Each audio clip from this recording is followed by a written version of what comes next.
Glory to God. Amen. At isang mapagpalang umaga, tanghali, gabi sa bawat isa. Amen. At nawa tayo ay nagagalak at nag-aalab ating presensya. Amen. Sa ating pagkantahan, sa ating pag-open in online. Amen. Sa paggising natin. Amen. Maraming salamat sa ating Diyos na buhay na siya nagbigay ng talagang gift of life sa bawat isa.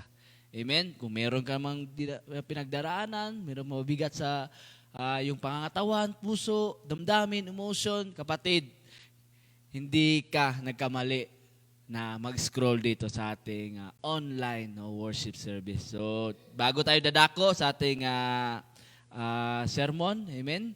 So, inyayain ko po ang lahat na tumayo tayo at mangingi tayo ng paggabay. Amen.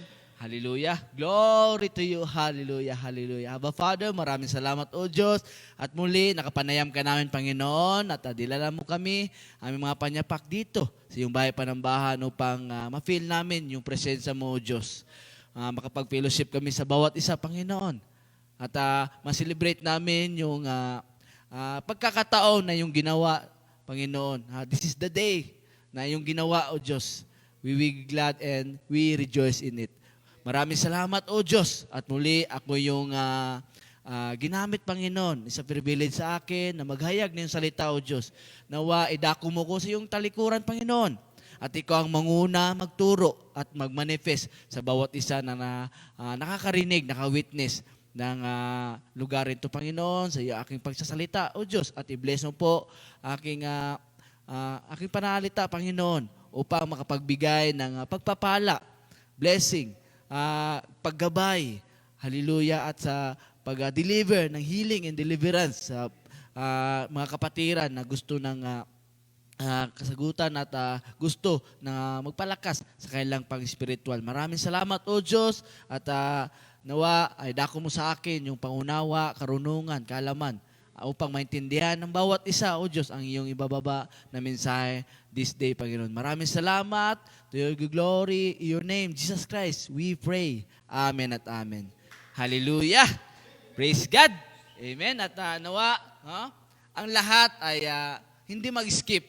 Amen. Nawa ang bawat puso na gusto na makarinig at makawitness ang salita ng Diyos, kapatid, paantabay lang. Amen. This is 2 to 3 hours only. Kaya wag natin na yung tipong i-value natin, i-value natin yung time na makarinig tayo ng salita ng Diyos kasi ito ang time na pagtutuwid. Ito yung time na makaka-realize ka kung ano yung dapat mong gawin at isa pa dito yung dinidesign nating puso dahil this is a love day or month. Amen. Happy Hearts Day, Happy Valentine's Day sa bawat isa. No? Kahit single ka man, married couple, o ano pa naman yung sa buhay mo, kapatid, meron ka pa ring puso. Amen? So,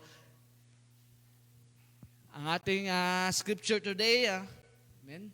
Ito, amen? So, binaba sa akin at nireveal sa akin at ating Panginoong Diyos sa book of 1 Corinthians, chapter 13, verses 1 to 8a. So, sabi ni Paul, amen? True, I speak with the tongues of men and of angels, but have not love. I have become sounding brass or clanging cymbal. And though I have the gift of prophecy and understand all mysteries and all knowledge, although I understand all my mysteries and all knowledge, and although I have all faith, so that I could remove mountains, but have not love, I am nothing. And to the bestow all my goods and goods to feed and poor, and to I give my body to be burned, but I have not love, it profits me nothing. For love suffers long, and it's kind. Love does not envy. Love does not parade itself. It's not puffed up. Does not behave rudely. Does not seek its own. It's not provoked. Thinks no evil. Does not rejoice in iniquity, but rejoice in the truth.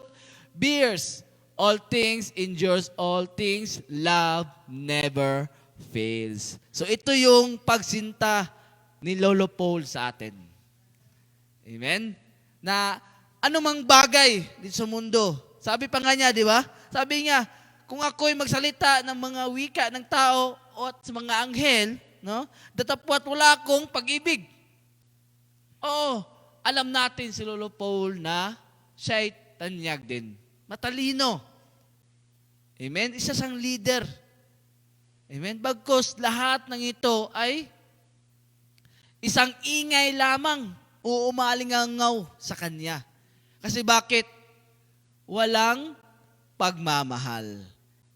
At kung magkaroon ako ng kaloob na paghuhula o malalaman ko ang lahat ng hiwaga at ang lahat ng mga kaalaman at kung magkaroon ako ng buong pananampalataya na anupat, malipat ko ang mga bundok datapwat wala akong pag-ibig, ay wala akong kabuluhan. Yun po ang sabi sa verse 2. So, dapat mayroong pagmamahal. Sa bawat, ginagawa, magyating, sa mga karakter dun sa Bible, mayroon talagang pagmamahal. Hindi mo magagawa yung isang bagay. Kagaya nito, si Paul, nag-spread ng salita ng Diyos. Kung wala yung pagmamahal, hindi niya may sulat yung buong scripture. Hindi niya may sulat kung ano yung pagsinta niya sa Diyos. Amen? So now, we often chase after impressive gifts and accomplishment, seeking significance and recognition. Nagpapa-impressive tayo ng mga regalo, mga accomplishment natin sa buhay. Bagkus ito ay ingay lamang sa ibang tao kasi bakit? Merong kulang. Amen? Nagsisik tayo ng significance, importansya. At even, pagkilala sa sarili natin. Bagkus napatanong sa ating sarili, bakit di pa rin ako kilala? Lalo na sa Diyos. Amen? But what if in our all striving, yung pagsusumikap natin, yun nga, yung sinabi kanina, yung significance sa sarili mo, yung pagkakilala mo, amen? We miss the mark entirely. Ano yung na-miss ko, Coach Jeff? Pakinggan mo. Amen? Sinabi niya sa verse 3, at kung ipagkaloob ko ang lahat ng aking mga tinatangkilik upang ipakain sa mga duka, at kung ibigay ko ang aking katawan upang sunugin, datapwat wala akong pag-ibig, ay walang pakikinabangin sa akin. So, baliwala pala kung ano ka, kung famous ka man, kung Hall of Fame ka man, ganun ka naman kayaman, ay wala rin pala. Ano kaya yung kulang? This is the present, a powerful truth sa bawat isa. Kaya yung iba, kahit andyan na sa kanila, yung sinasabi ang lahat, hindi pa rin sila happy. Hindi pa rin sila yung tipong satisfied sa buhay nila. Meron pa rin silang hinahanap. Because without love, all our achievements are meaningless. Ito yung sinabi ni Lolo Solomon. All nothing, meaningless.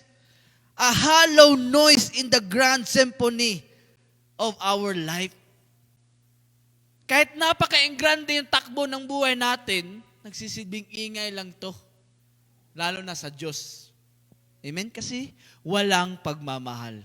So now, this is our message for today. The message of our God. The love. Amen? Wala nang pasikot-sikot pa. Ang pag-ibig. Amen? So, the love. What is love? Unang tanong agad, what is love? Marami tayong idea about love. Sinasabi nga ng iba, bahala na saging, basta labing. Nako. Marami tayong idea, basta love, di ba? Meron tayong maraming kalukuhan kung minsan sa love. Sabi pa ngayon na iba, pilitin kong makatakas, bakal man orehas, makita ko lang aking crush. Di ba? Grabing love yun. Grabe, di ba?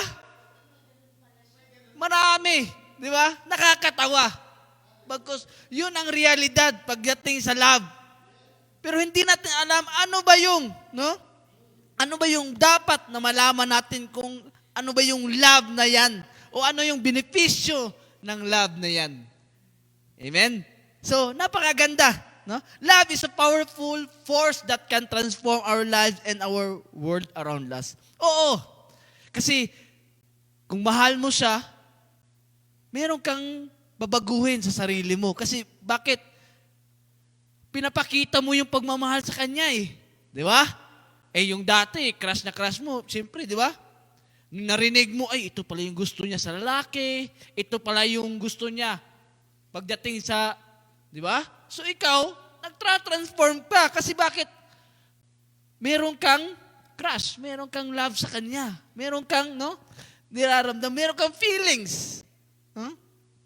It's the foundation of all that is good and right.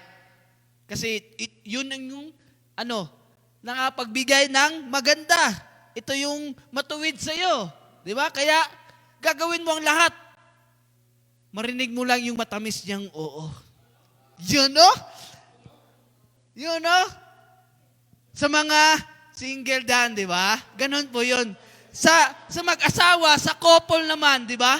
Sa couple naman, ginagawa mo yung nakapagbigay ng masaya sa asawa mo, sa partner mo, di ba? Nagsisipag ka, di ba? O siyempre nagluluto ka ng masasarap, di ba? O yung tipong, naglilinis ka sa inyong sarili. Kasi bakit? Para makita ng partner mo komportable kasi mahal mo siya eh. Sino ba naman yung gusto ng madungis, marumi? Wala eh, di ba? So ngayon, it is the key to happy and fulfilling life. Kailangan talaga yung love. Pero, may malaking pero. Ano ba yung gusto mong love? Love lang ba kasi marami siyang pera?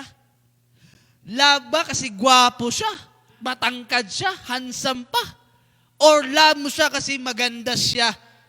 Coca-Cola body? Di ba? May mga ganung bagay na love mo lang siya. But, sabi nga, this kind of love is not always easy to come by. Hindi to easy. Love mo siya nga, pero, may pero eh. No? It required us to put others before ourselves pala. In short, unahin mo muna yung sa iba bago sa sarili mo. Di ba? To forgive those who have wronged us and to be patient and kind even when we are tired or frustrated. Kahit na mapagod ka, kahit nakakainis siya, kailangan mo pa rin dalhin yung pagmamahal. But it's worth it naman. Di ba? When we love in this way, we experience the joy and peace that comes from our living a life and a purpose and meaning. So yun pala yun. Pag mayroong pagmamahal, binibigyan mo ng importansya yung taong yun. Dahil alam mo na meron siyang purpose at meaning sa buhay niya. That's the love that we give. Amen? So, this scripture, this passage, isn't just about feeling love. Hindi lang about feeling ko, mahal ko na siya. Di ba? Feeling mo lang yon. It's about being loved. It's about paano ka magmahal. Paano mo siya mahalin. Yun yung love dapat na ma-experience natin. It's embodying in it our action and attitude. Dapat kumakapit ito sa sarili natin. Hindi lamang lumalabas sa bibig natin. Yung tipong sabing, mahal kita kahapon, hindi na ngayon. Nako! Di ba? So, this scripture ay pinapahiwating ni Lolo Paul sa atin na love is not about na nagbibigay ka ng alingaw-ngaw o tinig sa iba. Bagkus, nagbibigay ka ng pagmamahal, na yung sinabi kanina. Amen? So, sabi ni Paul sa verse na to, no? It's about, no, love. Amen? It's about love. Bagkus sinabi niya, kung ako'y magsalita ng mga wika ng mga tao o mga anghel datapwat, wala akong pag-ibig, ay wala akong naging, no, wala rin siya. Wala siyang pag-value. Walang value yung mga sinasabi niya. Amen? Isa lamang siyang ingay o tanso na tumutunog o batingaw o yung kampana na umualingaw-ngaw. So, dry pa rin. Kahit na sabihin natin, ang talino niya magsalita. No? Nakaka-inlove talaga siya magsalita. Ang tamis talaga ng kanyang salita. Bagkus merong iba na nakakaramdam na, ay, wala rin. Kasi bakit? Hindi nagmamanifest maging sa sarili niya. Oo, naroon yung mga advices na magaganda. Naroon yung paghahanap niya ng solusyon sa problema. Lalo na't love. Amen? Na hindi naman niya experience. Di ba? Ay isang ingay lang to. At sinabi niya, kung ipagkaloob man ang lahat sa akin, no, tinatangkili upang ipakain sa mga dukha, kahit na magbigay ka, kahit magpakain ka, amen? At kung ibigay ko ang aking katawan, kahit ibuhos mo pa, isakripisyo pa yung buhay mo, kung wala ang pag-ibig, ay walang pakinabang. Maging sa sarili mo at sa nakakasalamuha mo. Amen? So, dapat talaga merong pag-ibig. So, ito yung tinatawag ngayon. No? No? So, ito yung tinatawag ngayon, the emptiness of eloquence and extraordinary deeds without love. This message, no, na sinasabi ni Paul, yung nag-visualize siya ba? No? He is painting a picture of emptiness. Nung pagiging, mapagsalita ka nga, matalino ka, pero walang laman. Walang value. May ginawa ka naman na sobra-sobra para lang mapakita, ay wala rin. Kasi bakit pinapakita mo lang na ikaw ay mabait, pero hindi pagmamahal. Amen? Imagine, no, yung the most, no, pinakatanyag na speaker na si Lolo Paul, ay nasabi niya maging sa kanyang sarili, captivating the audience with their words, yet harboring bitterness in their heart. Meron pa rin siyang bitter sa kanyang puso. Baka sabihin nyo, bitter ako kasi all black ako. At ako yung nagsasalita ngayon sa harapan nyo. Hindi po kapatid. Amen? It's about the Word of God. Kasi bakit? Hindi ako yung magbigay ng buhay sa iyo. Yung salita ng Diyos, kasi yun ang naggagabay. Lalo na't heart, lalo na't love, yung yung pinapamanik ni Paul sa atin. Amen? The words too beautiful are just a sounding and clanging noise without substance. Kumbaga, nag-iingay ka pero walang laman eh. Ganun po yung lata eh, di ba? Wala kang makain. Kainin mo yung lata. Di ba? So now, it's consider someone performing incredible feat of sacrifice, even giving their body to be burned, but driven by pride, is not genuine love. May example natin dito yung mga politician. Di ba? Oo, hindi naman lahat. Hindi natin nila lahat. Bagkus meron tayong mga kakilala. Di ba?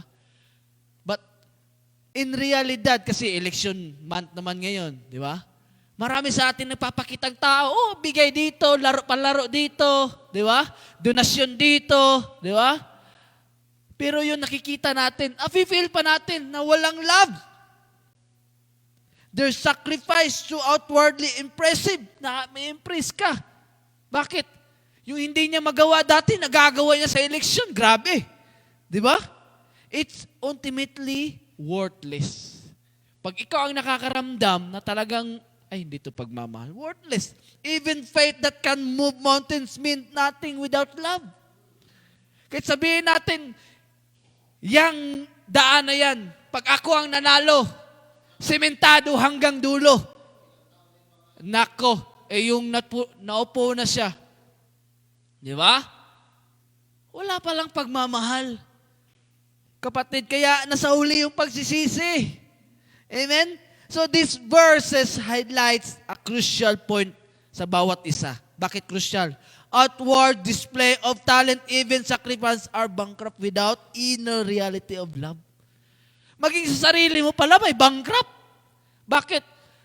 Yung resulta na sinasabi mo ay walang nakita eh. Wala kang nagawa eh. Kasi bakit? Hindi kasali yung love sa plataforma pala. Kaya nalinlang ka. Kaya sinasabi nga at totoo nga na our feelings, our heart is a deceitful. Kaya nalilinlang yung karamihan sa atin. Kasama na ko doon. Amen? So ngayon, pag nalinlang tayo, sabi natin, we can do all right things.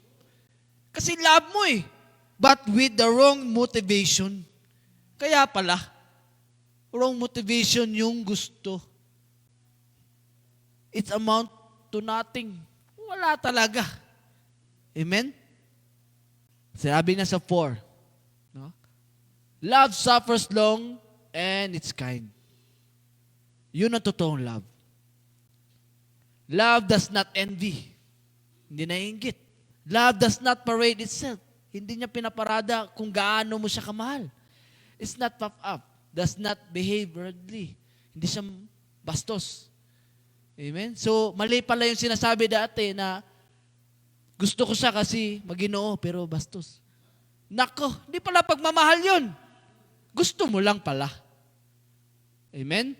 So now, does not seek its own. It's not provoke. Hindi siya kumbaga, yung pakitang gilas. Amen? So, thinks no evil. No? Hindi siya nag-isip ng masama sa'yo.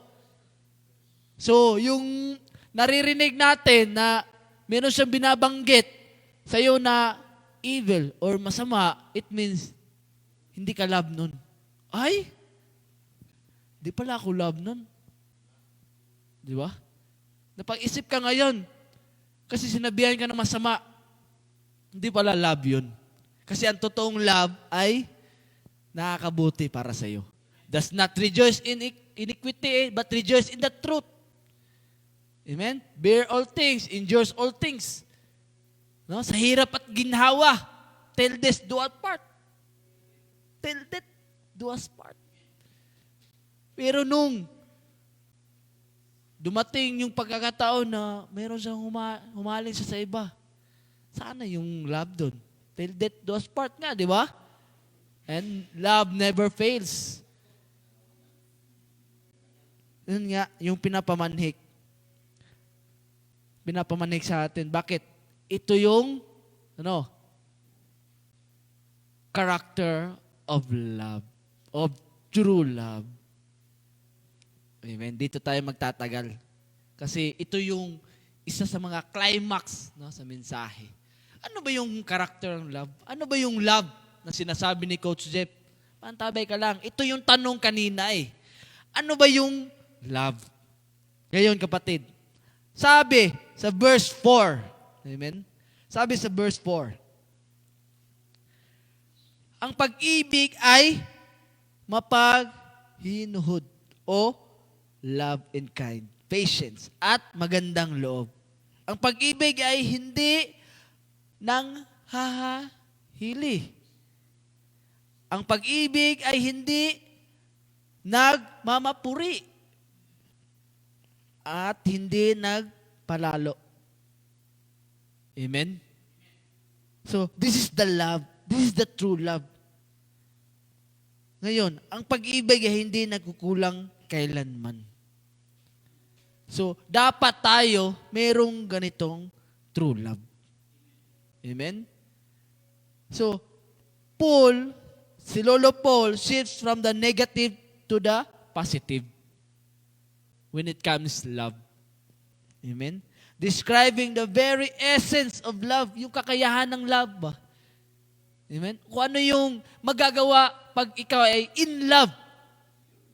Amen? So, love is not a fleeting emotion. Hindi ito panandalian. Amen? Hindi ito yung sinasabi na mahal mo siya dati, ngayon hindi na. Kaya pinagpalit mo siya sa malapit pa. Nako. So, it's a way of being. No? This is now the characteristic of a true love. So, being must be, must be patient and kind. So, this is the character. Must be patient. Pag sinabi natin patient, meron kang forgiving talaga. So, bearing with the failings. Yung pagtitiis sa pagkukulang niya. Yun pala yung true love by patient. Na meron kang forgiving at mapagtiis. And frustration of others. No? Na meron mang pagkabigo, no? Meron ka pa rin pagmamahal, meron ka pa rin care. Meron ka pa rin haplos ng pagmamahal. Not easily angered. Huwag ka agad magalit. Sinigawan mo agad eh. Ganito lang talaga yung boses ko. Nako. Wala pong ganun. Di ba? So dapat, we need to patient. Pangalawa, kind. Pag sinabi natin kind, meron kang humble and selfless. Amen? Showing gentleness and compassion sa partner mo o sa mga minamahal mo sa pamilya mo. Even relatives and enemies. Sali natin ating kalaban. Amen? Dapat malumanay pa rin tayo. Amen? Kasi bakit? We are actively seeking the good of others. Para naman na masuklian nila yung kabutihan natin. Hindi yung binigyan ka na nga ng sama ng loob, bibigyan mo din siya ng sama ng buong loob na. Kaya, kung minsan, yung mag-couple, no? Mag-partner, di ba? Ay hindi talaga, no? Nagtatagal yung kanilang relationship. Amen? So we need that kind of love. Must be, no? Patient and kind, and not be, marami to. Amen? Envious and boastful, proud and rude, self-seeking, easily angered, amen? Keep no record of wrong, di ba? Not be. Ito yung ayaw o bawal, no? O wag mong isabi sa partner mo. Amen? At lastly, delights, no? Not be delights in evil.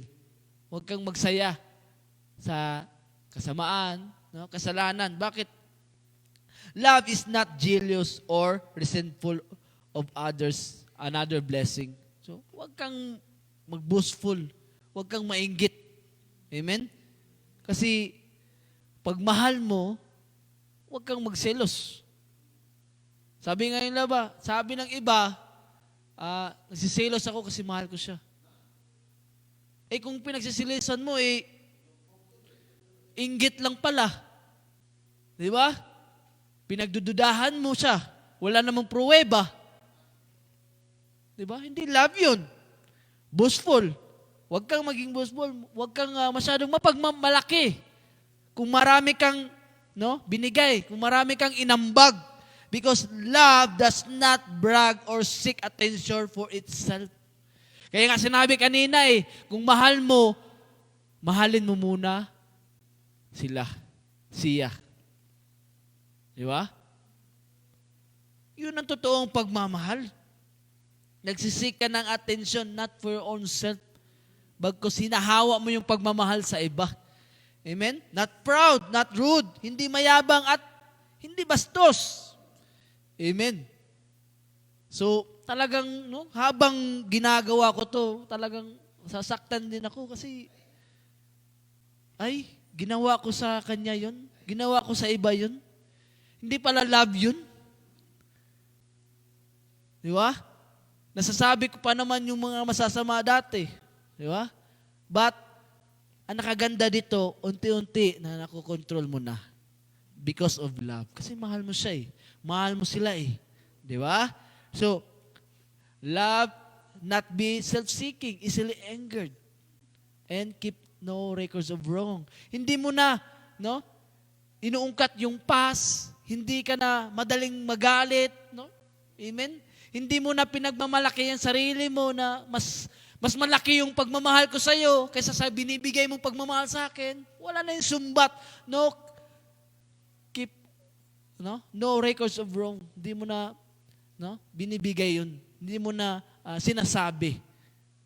Amen? And lastly, not be delighted in evil doing. Amen?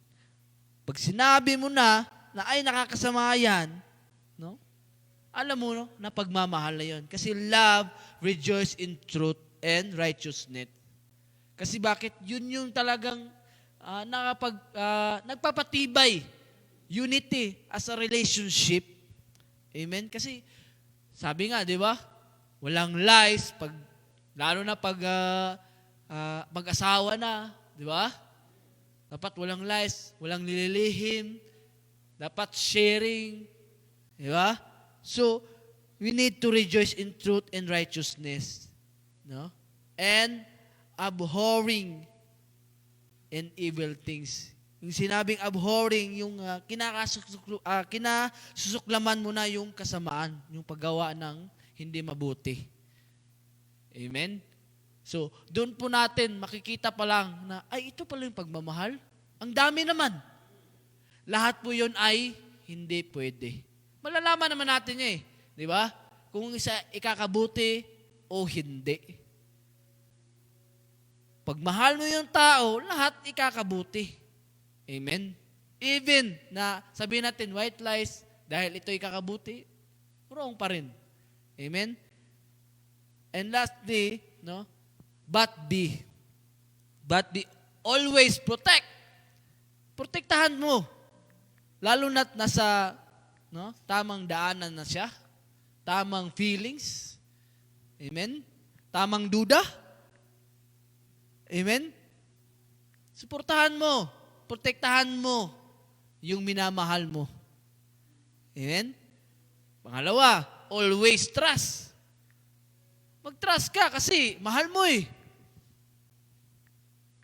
Kaya nga sinabi kayo na, hindi mo lang siya pinakasalan, hindi mo lang siya niligawan, hindi mo lang siya sinagot na mayaman siya or handsome siya, gwapo siya, pretty siya, maganda siya. Hindi. Because you trust him or her. Amen? Because love believes the best about others, giving them the benefits of the doubt. Amen? Kung magdududa ka man, kapatid, ibinipisyo mo lang na i-trust mo sa Kanya. Kasi bakit? Mahal mo siya eh. Di ba? Mahal mo siya. Amen? Always have hope. Meron palaging pag-asa. Hindi yung bungaan ka na, ay, bumitiw ka na dyan. Wala kang paroroonan. Tingnan mo yung buhay mo. Di ba? Tingnan mo yung buhay mo. Dahil binibigay mo yung pasahod mo dyan sa pag-tights na yan. Hanggang ngayon, hindi ka pa nakapag-kotse. Nawala yung dream natin na around the world. Makapag-tourist sa gusto natin destinasyon. Yun ba yung love? Dapat nga, always hope. Sige lang, love. No? May pagkakataon din na bibigyan tayo ng Diyos ng papapala na higit pa sa ating inasam.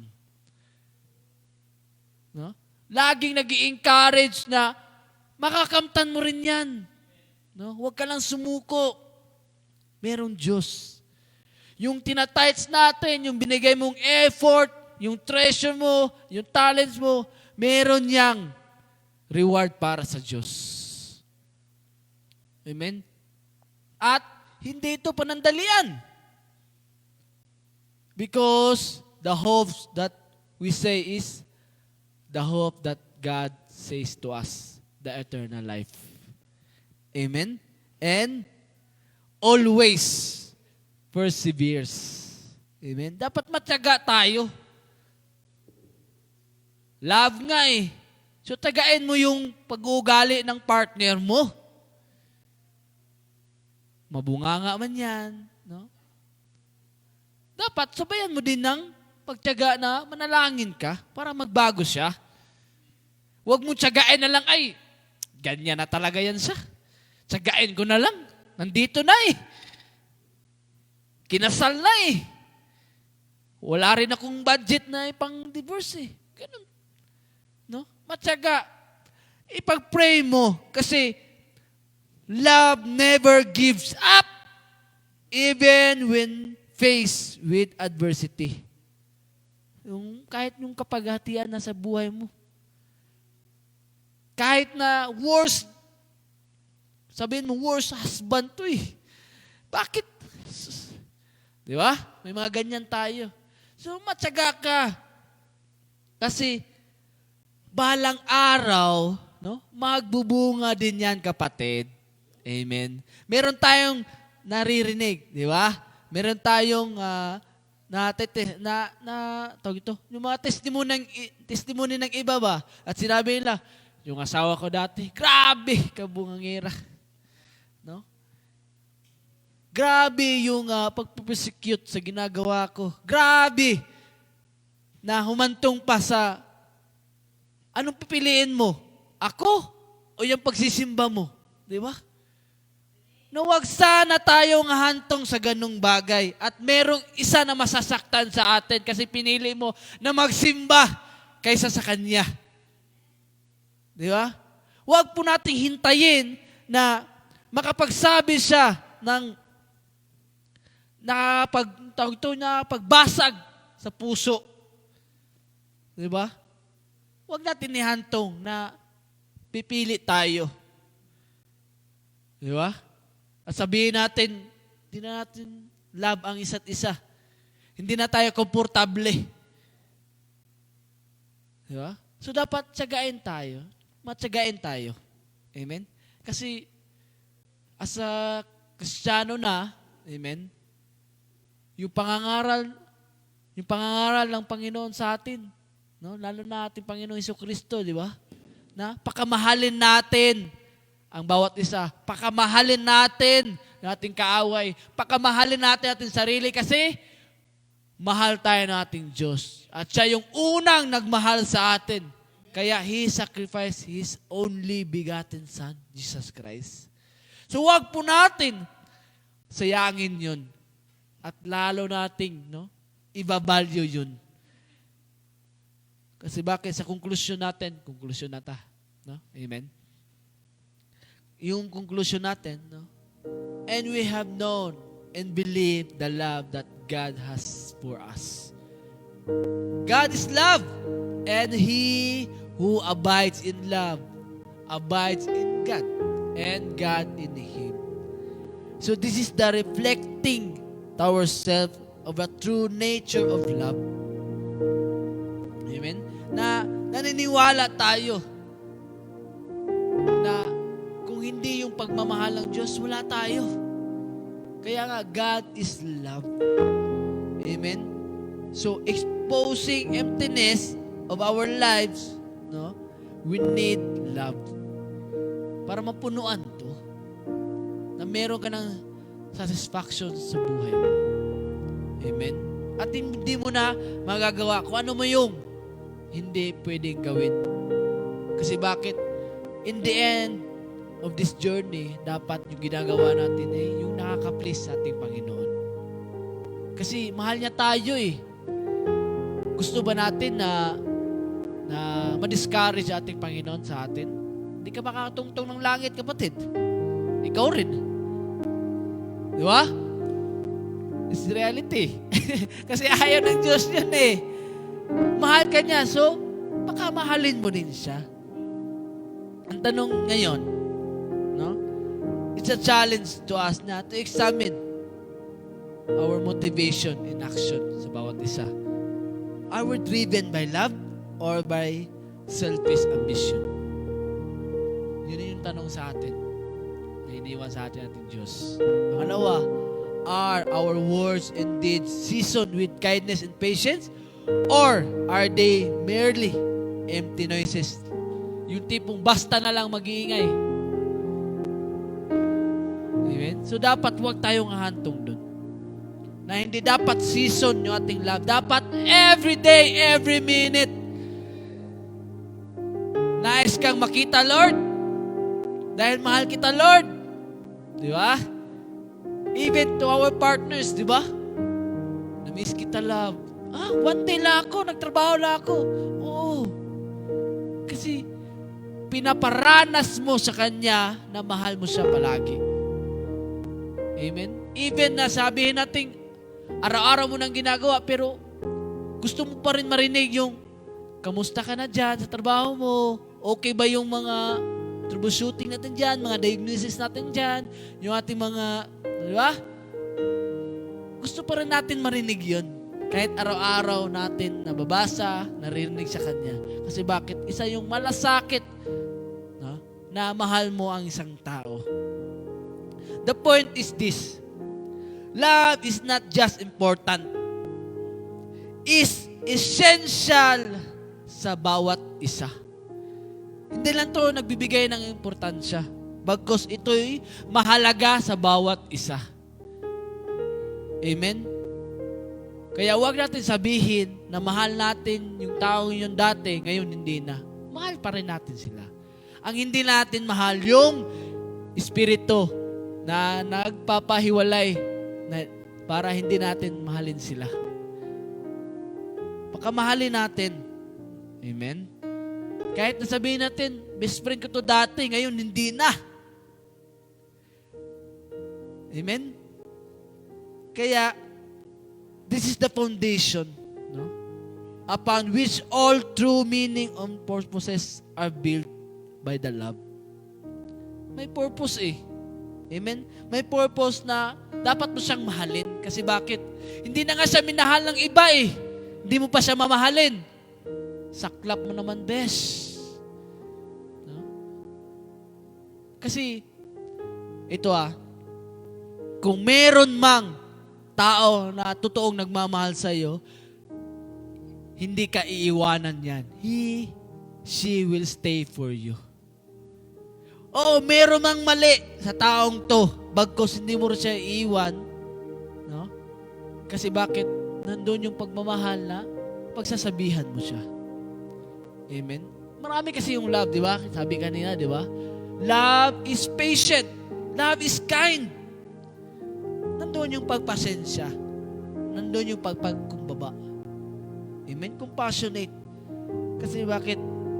The meaning of this, that without love, our greatest achievements are ultimately meaningless. Yun yung sabi ni Lolo Paul kanina. Nag-iingay ka lang, pero hindi nakikita sa iyo yung pagmamahal. Para kang politician. Kanina, di ba?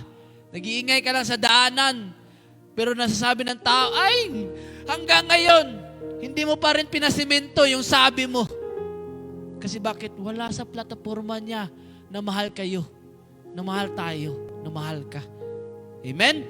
So dapat, sabi nga kanina, di ba? Love has been perfected among us in this, that we may have boldness in the day of judgment, because as He is, so we are in this world. Kaya nandito tayo sa mundong ito, we are the steward of this world kasi mahal tayo nating Diyos. Amen? Kaya nabubuhay tayo sa mundong ito. Kaya nananatili pa rin tayo. Let us strive to embody the characteristic of love described by Paul. No? Dapat magsumikap tayo Amen? Na makuha natin tong karakter ng love na to. Amen? Allowing it to transform our lives and relationship. Hindi lamang na mahal ko siya, magbabago ako. Hindi. Panandalian lang yun. Amen? Dahil love ko siya, buong buhay ko. Di ba? Hindi ako magbabago para sa kanya. Ganun. Amen? Let love be guiding principle. The unifying force, nung tipong puwersa ng pagkakaisa. Amen? Kung gusto mo ng counseling about love, pumunta ka doon sa pastor mo, sa leaders mo. According to your, according din sa iyong gusto about love. Kung single ka, di ba? Punta ka doon sa mga naging single o sa couple. Pag ikaw ay couple na gusto ng importansya o yung balance sa pagmamahal, doon ka sa couple. Amen? So, dapat naayos din. Kasi bakit? Pag ikaw couple ka, pumunta ka doon sa leader mo na single, type mo pala. Di ba? Walang kasigurahan. Dapat yung na-align, na-ayon, na yung tipong alam niya kung ano yung magandang gawin. Kasi alam naman natin na pinagdaanan din niya yun. Amen? So, dapat yung being a right motive. Kasi lalo na yung yung subject is love, yung topic love, nako, dami po yun. Diba? Diba? Maraming nalilin lang. Amen? So, let be the love guiding to our ating buhay. Amen? At ito yung nagbibigay ng beautiful melody that resonates through all we do. No? Nagbibigay ng tinig, hindi ingay. Ng tinig. Amen? Only then we can truly say we have lived a life of significance. Nagbibigay ka na ng buhay, no? Ng importansya. No? A life that echoes with the very heart of God. Lalo na sa ating Diyos. Amen? Umaalingaw sa Kanya, hindi sa iba. Amen? So, ganitong paraan, ay nagiging ganap ang pag-ibig sa atin. Yun sabi sa verse 17. Amen? So, dapat maging panatag tayo patating sa araw ng paghukom. Kasi mahal natin Diyos.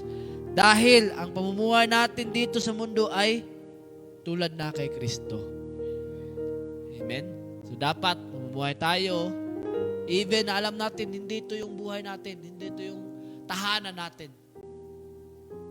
Amen? Pamumuhay tayo na aayon. So, love is the greatest gift that we can give or receive.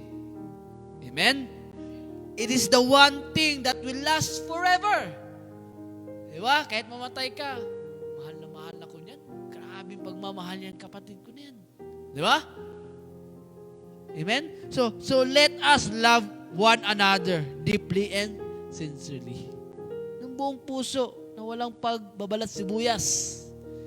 Amen? Let us be patient and kind, humble and selfless, forgiving, compassionate. Amen? So dapat atin po yung ma-practice, no? At magiging action natin sa iba. Mahirap, pero kapatid, magmamahal Amen? And let us love as Christ loved us. And let us make the world better place, one act of love at a time. Dahil mahal ka ng Diyos, pakamahalin mo rin kung ano yung nakakasalamuha mo, oras-oras.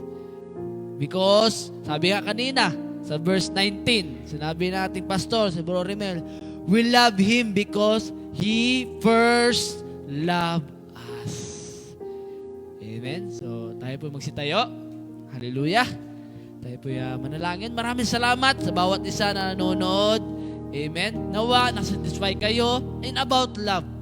Kasi, hindi po minention doon sa scripture by age, kung ano ba yung gender, kung ano ba yung kulay mo, kung saan ka man, hindi po. It's about definition of love that we must be patient and kind and not be envy, proud. Amen? Amen? Not delight in evil things, but be always protect. Amen? But be always have hope. Amen? Hallelujah. Glory, glory, glory to your name. Aba, Father, maraming salamat, O Diyos. Dahil sa pagkakataon na we celebrate this Heart's Day, this Valentine's Day, that are full of blessing to us. Hindi lamang na makapagbigay kami ng being this love, but magmanifest sa amin kung ano yung totoong pagmamahal. Maraming salamat, O Diyos, na patuloy ka naggagabay. Patuloy ka nangungusap sa iyong salita, Panginoon. Maraming salamat din, O Diyos, na binigyan mo ko ng wisdom in about love. Dahil kung wala ka, Diyos, kung wala ka, Panginoon, hindi ko to ma-spread. Dahil maging ako, Panginoon, o maging kami, ay dumaraan din sa brokenness. At sinasabi na wala nang pagmamahal sa mundong ito. Bagkus, pinaulit mo sa amin, nire-remind mo sa bawat isa that hindi lamang kami maggagawa ng ingay, hindi lamang kami na magsasalita, bagkus ginagamit din namin yung pagmamahal na yung itinuro sa bawat isa. Maraming salamat, O Diyos, na patuloy kami na sa gawain ito. Patuloy kami na nagpapagal dahil mahal namin kayo. Maraming salamat din sa mga kapatiran na patuloy na sumusuporta, nagmamahal online and on-site. Dahil alam namin na totoo kayong nagmamahal. Hindi lamang nakikita nyo kami, hindi lamang nakikita mo yung pagpapalang ng iba na nakukuha, bagkus nakikita mo yung pagmamahal. Dahil binabalik mo lamang yung para sa ating Diyos. Maraming salamat sa pagtitibay this family church. Hindi lamang na we need to unite. Hindi lamang na nagpe-fellowship kami, Panginoon. Bagkus, ginagawa namin to because we love you. We love you, O God. Maraming salamat, O Diyos. For we persuaded that neither death, nor life, nor angels, nor power, no principalities, nor powers, nor things present, nor things, nor height, nor depth, nor any others created things shall be able to separate us from the love that we give you, and which is through Christ Jesus our Lord. Maraming salamat, O Diyos. Purihin ka, dakilain ka, at patuloy kami na nagbibigay ng genuine, true love sa iyo, Panginoon. Maraming salamat. Maraming salamat, O Diyos. We love you always. In Jesus' name we pray. Amen at amen. God bless, people of God. Maraming salamat sa inyo.